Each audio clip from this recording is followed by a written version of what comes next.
Welcome back to another episode of Warren Cali. In this episode, I'm going to detail the story of an innocent victim named Sia Xiong.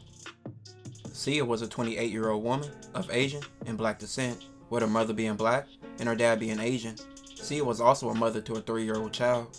Sia was described by her family and friends as a free-spirited person with a whole lot of love and compassion. Sia was from San Diego, but recently moved to Fontana, where she would start school to further her career and further her dreams. But for some reason on March 20th of 2021, Sia will be in Compton, where she will unfortunately be shot and killed. The Compton police station responded to a call regarding a gunshot victim. When deputies arrived at the location, they found Sia had suffered one gunshot wound to her lower torso. She was rushed to a local hospital, where she was later pronounced dead. Looks like there's a memorial that's been set up here now for the victim. This victim is of Cambodian descent. She's Asian American, and family members and community activists are asking, could this possibly be linked with some of the rise in violence that we've seen across the country? They're not pointing to that necessarily, but asking the question, wanting the sheriff's office to look into that as well. So I'll step out of the way here where you can see behind me this memorial that's been set up for 28-year-old Sia Xiong, and very upset folks out here from the neighborhood that are out here looking at the candles, the balloons, the flowers that have been set for her. And we're not going to show it to you on camera, but they're really upset as well that 24 hours after this, more than 24 hours, there's still a trail of blood here in their community that could be from the victim. And so we want to show you some photos right now. Again, 28-year-old Sia Xiong. Family tells us she's from San Diego, but was most recently living in Fontana. She's the mother of a 3-year-old child, a student studying to become an esthetician.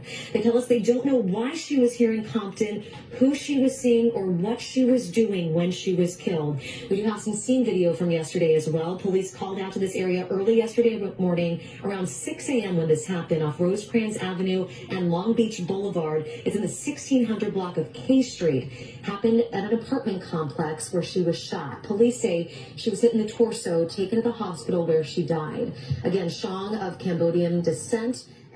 The shooting occurred on the 1600 block of East K Street in Compton, which is the Ma Paru's turf. The Ma Parus are a Paru gang from the east side of Compton and have been known to be a deadly gang and have several rivals. So who even would want to kill Sia was unclear, if it was gang members or an isolated incident.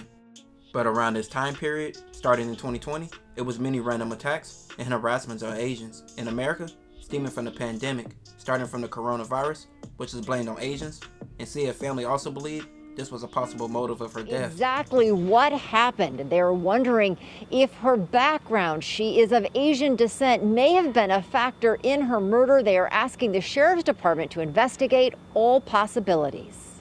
A young mother gunned down. Sia Xiong shot and killed in Compton early Saturday morning, and her family has no idea why. She's a free-spirited person, filled with a whole lot of love and compassion. So it's really hard for me to understand.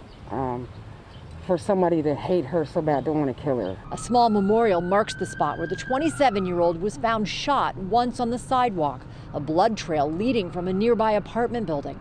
Her family and community activists asking authorities to investigate if it was a possible hate crime. Given the rise in Asian Americans being murdered and the hate crime against Asian Americans, we're asking the Sheriff's Department to take a look at it with that lens to see if the motivation was hate against Asians, because she is of Asian descent. Sia's family would set up a GoFundMe for her funeral, but still to this day, her killer or killers still haven't been caught.